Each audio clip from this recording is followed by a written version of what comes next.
Bueno, muy buenos días a todos. Quiero agradecer antes que todo la invitación que me hicieron en este hermoso lugar, la casa que fue de Diego Rivera, casa estudio de Diego Rivera, de Frida y también de Juan O'Gorman. He tenido la oportunidad de, por lo menos, hacer una curaduría en este lugar, entonces me siento como en casa. Y agradecer a los presentes que me acompañen en esta charla.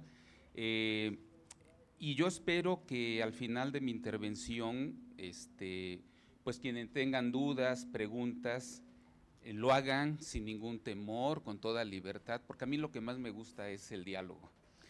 Yo lo que preparé para esta conferencia es un texto del cual voy a dar lectura, me detendré en algunos aspectos, pero más que un texto corrido son casi puntos. El tema del cual yo me ocuparé, el de la integración plástica, es un tema verdaderamente complejo. Un tema complejo porque creo que, aunque lo entendemos, es un problema vigente desde mi punto de vista. Entonces, pues yo espero que también después pueda ser visto por internet y que pueda, pues, dar lugar a posibles charlas, diálogos también con artistas, porque finalmente es quien también nos interesa que llegue este mensaje. A manera de introducción, voy, como les decía, a mencionar puntos que considero específicos. No podemos hablar de la integración plástica que se desarrolló en la década de los años 50 del siglo XX sin referirnos al primer muralismo de la década de los años 20. Y aunque estemos celebrando ahora los 100 años del muralismo, es necesario decir que este se inició en 1921. El concepto de muralismo fue cambiando con el paso del tiempo. En un principio, cuando los propios artistas y la crítica especializada se referían a los murales, los nombraban decoraciones. El muralismo, por sus características y proporciones, implica un necesario trabajo en equipo. Se ha afirmado que el muralismo es producto de la Revolución Mexicana, pero eso es algo discutible desde mi punto de vista. Lo cierto es que hubo intentos por realizar obras murales en años anteriores, pero este es un tema que escapa al objetivo de esta conferencia. Lo que no se puede negar es que la lucha armada le otorgó de manera definitiva algunos planteamientos temáticos con presencia protagónica.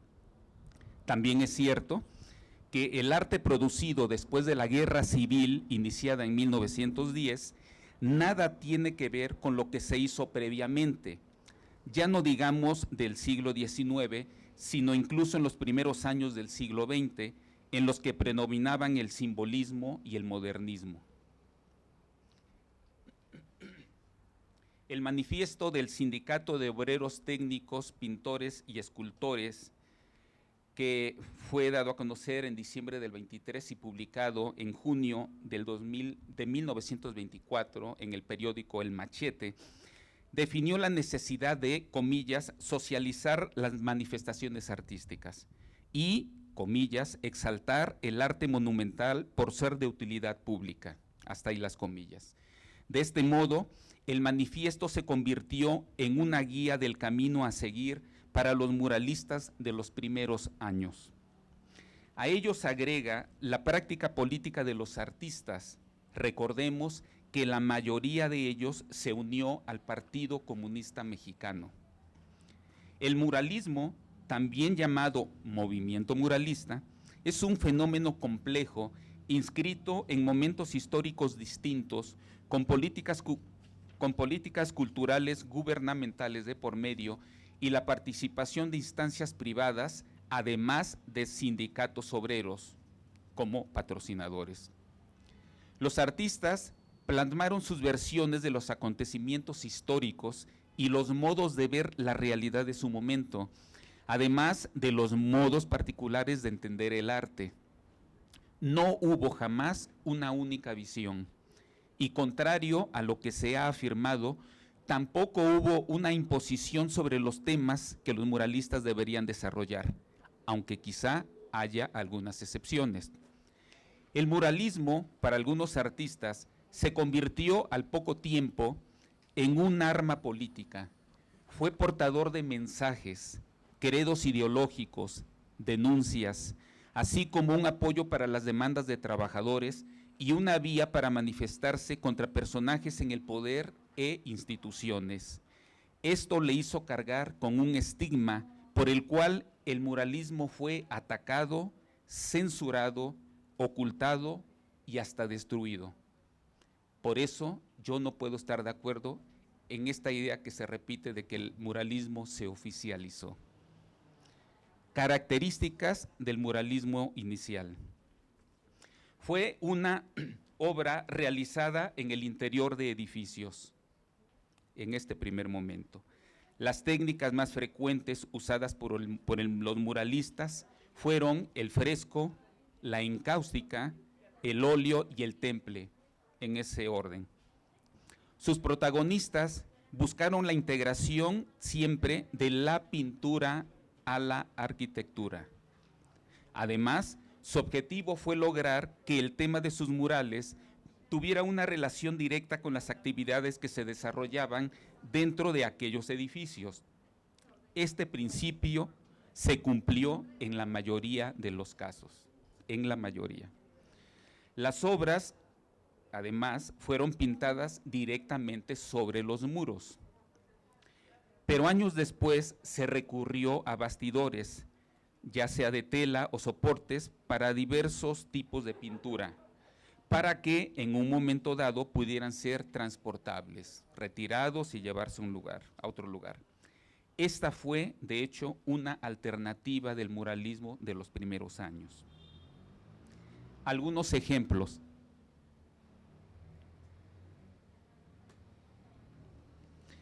La Escuela Nacional Preparatoria, comillas, se convirtió, como bien definió el periodista y crítico de arte Antonio Rodríguez, en el laboratorio y taller de la pintura mural. Hasta ahí las comillas. En efecto, el edificio de la preparatoria fue el lugar donde se experimentaron nuevos modos de interpretación. ¿Podemos ver la otra? Donde se exploraron nuevos temas, se ensayaron nuevas técnicas y donde se encontraron soluciones con resultados que habrían de permanecer, perdurar y mejorarse después. Además de que algunas obras rebasaron las paredes verticales y cubrieron otros espacios arquitectónicos, techos, bóvedas, lunetos y el reverso de las rampas de escaleras. Aquí está del lado izquierdo un ejemplo de estos murales, es el de David Alfaro Siqueiros, que está precisamente sobre uno de los reversos de las escaleras. La diversidad de temas fue lo que caracterizó al muralismo. Nunca fue homogéneo, aunque coincidieran en ciertos temas.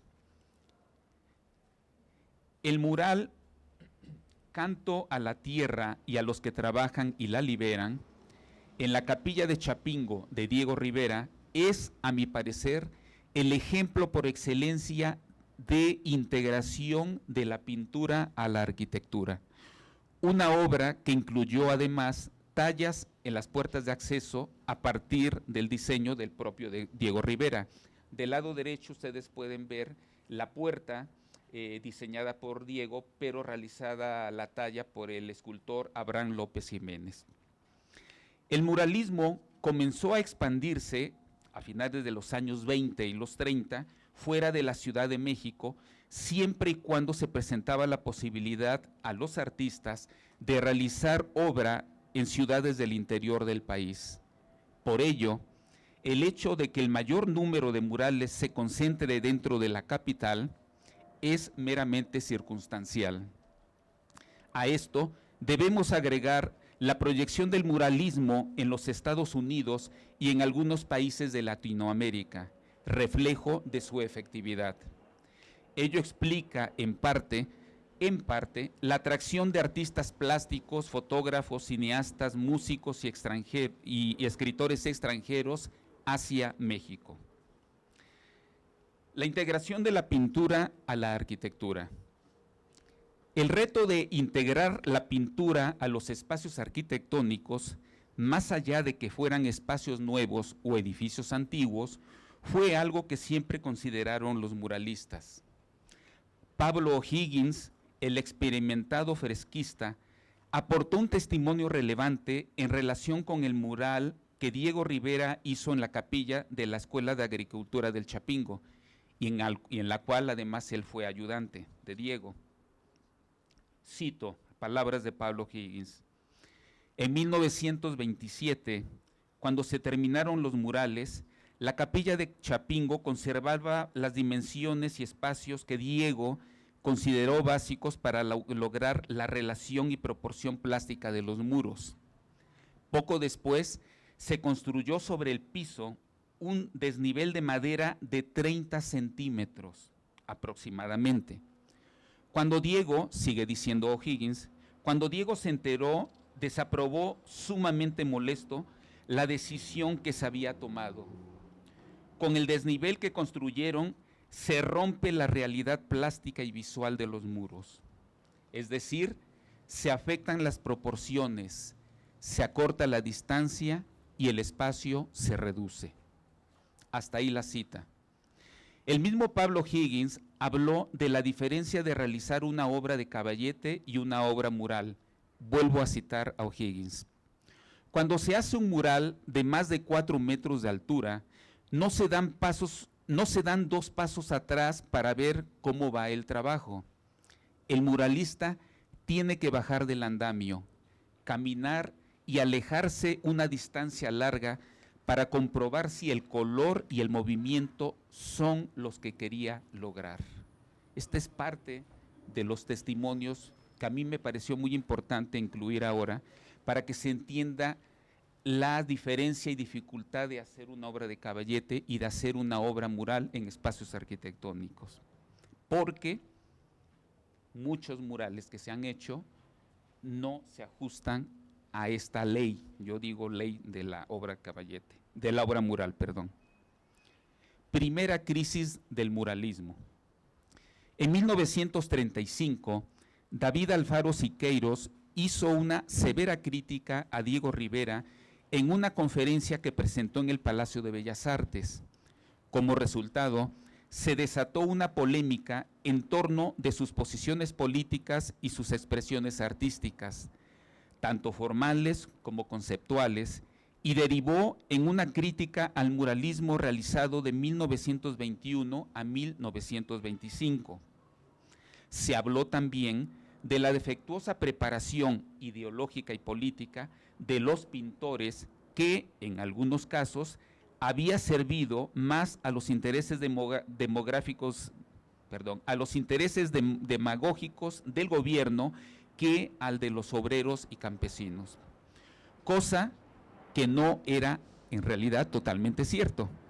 Como ejemplo, debemos recordar los murales que un equipo de jóvenes pintores realizó en el Mercado Abelardo Rodríguez entre 1934 y 1935. Sus obras confirman el desarrollo de una temática socialista, una crítica abierta contra el gobierno, una denuncia a la explotación de los trabajadores, campesinos y mineros, y además expresan sus posturas contra el nazifascismo. Acabamos de ver una serie de imágenes, no me quiero detener en ellas, perdón, porque si no se prolongaría mucho mi charla. Está bien, en el anterior, por favor.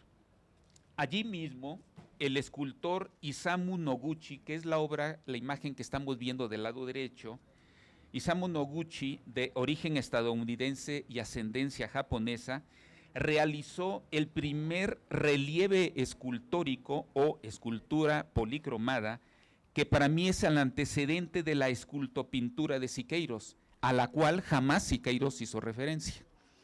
De hecho, los temas políticos y sociales se impulsaron de manera decidida durante el gobierno de Lázaro Cárdenas de 1934 a 1940. Ahora sí, la siguiente. Integración plástica, características generales. El muralismo de esta época salió al exterior. Ahí estamos viendo una imagen de uno de los lugares más emblemáticos que se conocen o que se tienen, que es Ciudad Universitaria. Está la torre de rectoría del lado izquierdo, donde vemos unos murales de Siqueiros. Del lado derecho está el edificio de la Biblioteca Central, con los murales de Juan O'Gorman, del cual ahora tenemos aquí mismo una exposición en el museo, y se alcanzan a ver en la parte de abajo unos relieves de piedra volcánica del mismo Gorman. Y en el fondo se alcanza a ver el estadio de la universidad y un fragmento al fondo del mural que realizó Diego Rivera, un mural que quedó inconcluso, por cierto. Aquí, en esta etapa de la integración plástica, se amplió el uso de nuevos materiales que fueran capaces de soportar el efecto de la intemperie, obviamente por razones obvias. También se buscó, y sobre todo, el trabajo conjunto entre arquitectos, ingenieros, pintores y escultores. Los primeros, arquitectos, ingenieros, concibiendo y destinando espacios arquitectónicos específicos para que los segundos, los artistas, de común acuerdo, incorporaran sus obras. Como resultado, un conjunto de artistas integraron a los conjuntos arquitectónicos pinturas sintéticas, mosaicos, piedras naturales y vitrales. En este momento, por supuesto, después se amplían en una diversidad de técnicas otros materiales. A este momento corresponden las obras realizadas tanto en muros interiores como en exteriores de edificios, fachadas, frisos, remates y balcones, entre muchos otros espacios, como el que acabo de mencionar de Ciudad Universitaria a la vista de ustedes. Los escultores hicieron lo propio con relieves y esculturas, también con la aplicación de muy diversas técnicas. Los inicios de la integración plástica. Fue en 1948 cuando comenzó a hablarse de la integración plástica, concepto cuya acuñación reivindica para sí la Sociedad para el Impulso de las Artes Plásticas, que estuvo conformada por pintores, escultores y grabadores. Dice el texto de un catálogo de exposición de esta sociedad, cito: entre los puntos más importantes de nuestro programa, cabe recordar que hemos sido los primeros en tratar sobre el tema de la integración plástica en discusiones conjuntas con arquitectos, escultores y pintores. Hasta ahí la cita. En este mismo año, los arquitectos Guillermo Rosell de la Lama y Lorenzo Carrasco fundaron la revista Espacios para impulsar también la integración de la pintura y la escultura en la arquitectura. Otras aportaciones en el aspecto de materiales corresponden a José Gutiérrez con su taller de ensayo de materiales de pintura y plásticos desde el Instituto Politécnico Nacional en 1948, así como José Chávez Morado, quien en 1950 fundó el taller de integración plástica para impulsar la pintura mural y la escultura monumental integrada a la arquitectura. Lo mismo sucedió con el Frente Nacional de Artes Plásticas en 1952. Esta simple referencia de nombres que he hecho habla de cómo en el ambiente había diferentes artistas trabajando simultáneamente en diferentes espacios. El pintor José Clemente Orozco es en uno de sus últimos murales, el del Teatro al Aire Libre de la Escuela Nacional de Maestros de 1947 a 1948, o sea, antes del boom de la integración plástica, realizó un tema alejado de referencias políticas con base en un original lenguaje formal de síntesis geométrica inédito hasta entonces en su obra y acorde con la geometría propia del edificio concebido por el arquitecto Mario Pani. Es la imagen que estamos viendo en la pantalla, y en la cual usó como material el silicato etílico, que, visto con el paso del tiempo, ha podido soportar de una manera adecuada el estar a la intemperie. Yo siempre, desde que estaba como estudiante en la universidad y vi esta imagen, y en algún momento que pude ver directamente esta obra de Orozco, lo menos que pudiera pensar era que se tratara del mismo Orozco combativo de la Escuela Nacional Preparatoria o de los murales que están en el Hospicio Cabañas de Guadalajara. Si Orozco hubiera vivido años más, quién sabe a qué hallazgos formales habría llegado. Es en su trayectoria una obra de verdad de gran avanzada para él.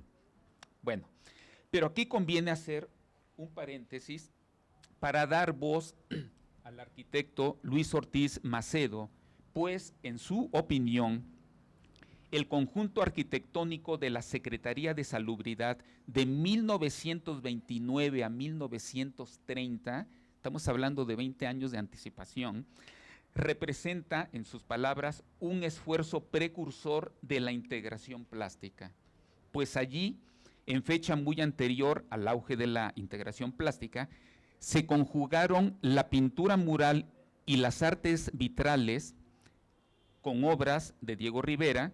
Aquí estamos viendo solamente un ejemplo, un solo detalle del mural de Diego, no puse los vitrales, además de la escultura de Manuel Centurión, en este caso, que es la que estamos viendo a la derecha, en estilo Art Deco, y la orfebrería también, que fue hecho este trabajo en equipo por convocatoria del arquitecto Carlos Obregón Santacilia, el creador del proyecto arquitectónico general. Entonces estamos hablando, creo que sí, de un antecedente importante de este trabajo de integración plástica, aunque no se le llamaba como tal. Fue durante el gobierno del presidente Miguel Alemán, 1946-1952, que en el país se inició un periodo de prosperidad y desarrollo, que propició el surgimiento de una arquitectura contemporánea. La modernización empezó a tener lugar en los discursos oficiales, así como el impulso efectivo a la industria y el comercio, y significó un periodo de notable transición para el país en el ámbito urbano, las comunicaciones, el transporte y la industria, entre otros. Sin embargo, uno era el discurso, otra la realidad.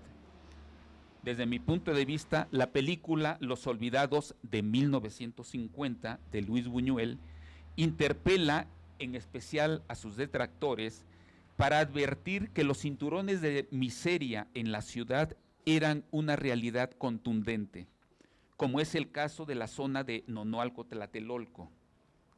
Crecimiento urbano y desigualdad social parecían convertirse en el sello de los nuevos tiempos. La polémica de la integración. La discusión en torno a la integración plástica tuvo lugar a principios de los años 50, cuando comenzó a hablarse en México de una crisis, de un estancamiento en las artes plásticas. En ese momento, el arte nacionalista fue puesto en entredicho también. El tema de la integración plástica fue foco de polémicas, unas a favor y otras en contra, tanto por parte de artistas como de arquitectos. La mayoría coincidieron en que desde tiempos antiguos la arquitectura se realizó en unión con la pintura y escultura, y citaban como ejemplo varias culturas en el continente europeo como en nuestra América, pero que con el tiempo esa relación se fue perdiendo. Por eso es que en la integración plástica en esta etapa se quiso recuperar ya de una manera más concreta esta experiencia. En el escenario de la polémica sobre el concepto de integración plástica, participaron de manera primordial los arquitectos Enrique del Moral, Guillermo Rosell de la Lama, Juan O'Gorman, también pintor, Lorenzo Guerrero y Raúl Cacho, y los artistas plásticos Diego Rivera, David Alfaro Siqueiros, José Chávez Morado y Carlos Mérida, que fue uno de los más combativos. La polémica se desató, la polémica se desató en torno de las obras murales que se realizaron precisamente en Ciudad Universitaria. En esencia, coexistieron dos posturas que versaron sobre cuáles debían ser las aplicaciones y las temáticas de las obras que habrían de formar parte de la integración plástica. Por un lado, estaba la nacionalista, la postura nacionalista y de carácter político que caracterizó los años 20 de los años 20 a los 40, y por otro, las de carácter abiertamente internacionalista, vinculada a las tendencias principalmente europeas, pero enraizadas a elementos y temas locales. Otro de los aspectos se centraron en la real efectividad de las obras, de manera que se integraran a la arquitectura de manera indisoluble y no como un agregado o como una simple ornamentación. Esas eran palabras que estaban en la discusión en estos años. Otro de los aspectos se centraron, sería interminable citar cada uno de los argumentos de los participantes en la polémica, pues mientras unos apoyaban ciertas obras, esas mismas obras para otros parecían aberrantes. Incluso algunos muralistas fueron críticos de sus propias obras. Es el caso de Juan O'Gorman. Ahora sí, la siguiente. En relación con sus murales para el edificio de la Biblioteca Central de Ciudad Universitaria. Pero al mismo tiempo, él exaltó la obra de Diego Rivera en el estadio de la universidad, porque desde su punto de vista, el procedimiento de su construcción recuperaba el de los monumentos del México prehispánico, además de haber logrado su incorporación al paisaje volcánico del sitio. Esto es lo que se dice de la imagen que estamos viendo a la derecha, que vista desde el aire, el estadio, pareciera el cono o un cajete de un volcán, ¿no? De un volcán apagado. Entonces, a eso se refería de este hallazgo de Diego, ¿no? y de los arquitectos.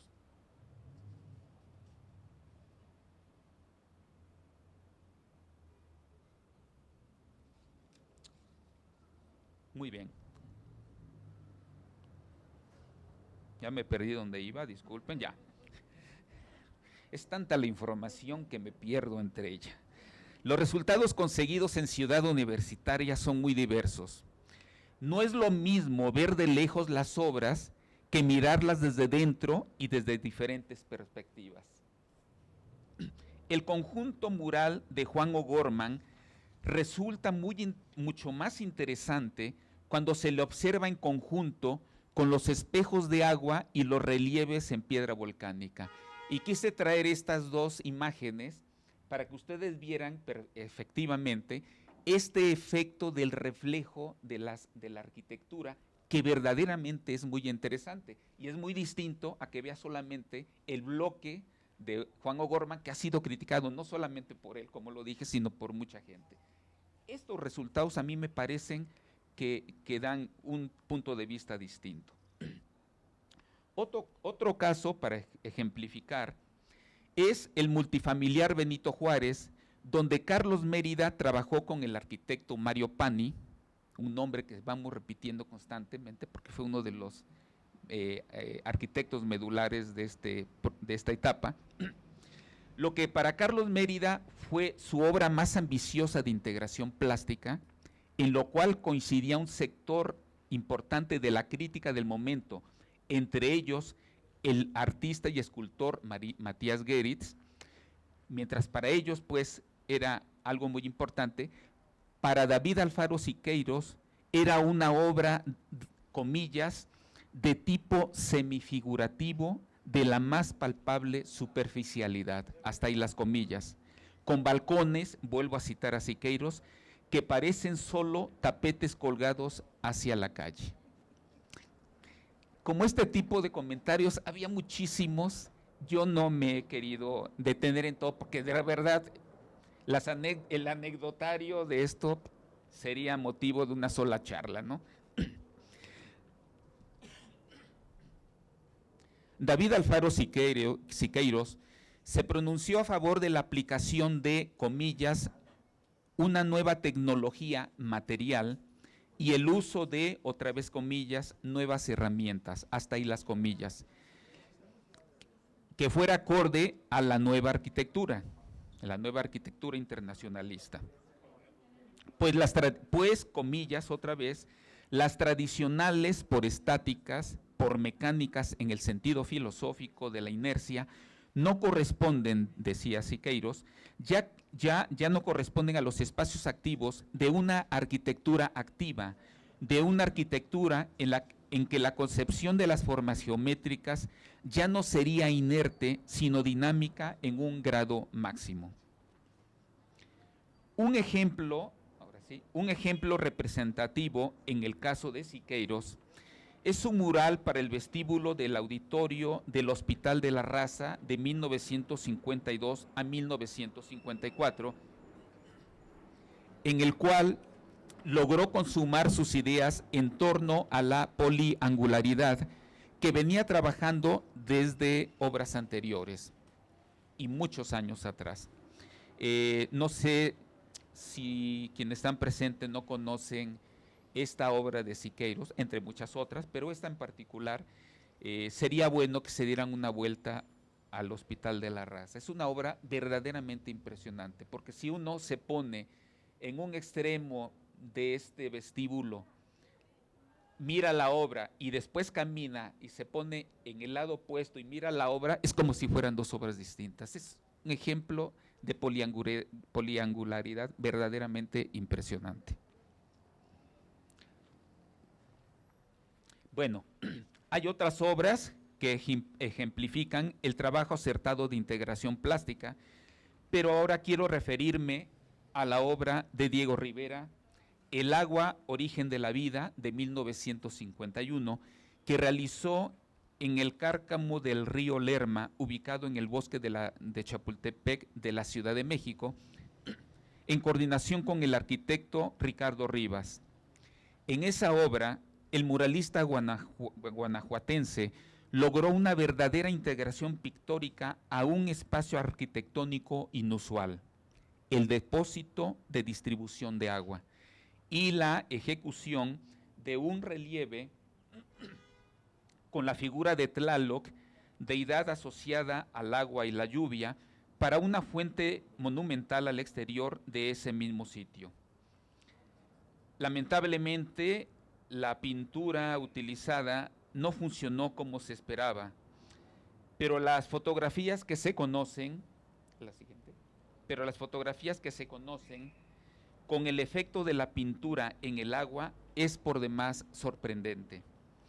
Este espacio se recuperó hace algunos años y se puede visitar actualmente, no sé si con previa cita, pero hay que ver en internet los horarios, pero no dejen de visitar también esta obra. Ya no está el efecto del agua porque por una cuestión de conservación se desvió el agua, solamente se puede ver la obra. También esto da idea de cómo las obras de arte, las obras murales, han adquirido para nuestro país y para la historia de la cultura y del arte una importancia relevante, a tal grado que se llegan a hacer cambios arquitectónicos con el fin de conservar obras como la que vemos de Diego Rivera. El mismo Diego Rivera dijo haber pintado en la parte superior del túnel, o sea, donde están estas manos, de donde se ve que está cayendo a chorros el agua, en la parte, digamos, abajo del túnel, dibujó él una hoz y un martillo, su sello ideológico. De modo que, según él, cuando se cubriera de agua el depósito, estos símbolos pudieran verse reflejados en la superficie. La verdad es que yo no conozco una fotografía que dé cuenta de esta intención de Diego Rivera. No sé si existió, si se logró, pero es algo que dijo. Igual ni lo pintó, pero habría, ya como idea, a mí me parece extraordinario haber incluido un elemento donde de repente una hoz y un martillo están flotando, y bueno, ya como idea me parece una obra, una concepción genial. A manera de conclusión, con el advenimiento de la integración plástica, se pugnó por la idea de trabajar en conjunto arquitectos y artistas desde el momento de la concepción de los edificios. Existen varios ejemplos afortunados, pero también es cierto que no siempre se cumplió con ese propósito. La adecuada solución de integración de obras murales a la arquitectura, cualquiera que sea la técnica o los materiales usados, es algo que ha dependido siempre de cada artista. Es una labor cuyo resultado final está en función de la habilidad, la creatividad e imaginación de cada artista plástico para componer e incorporar su obra a los espacios arquitectónicos. Y con esto termino mi charla. Gracias.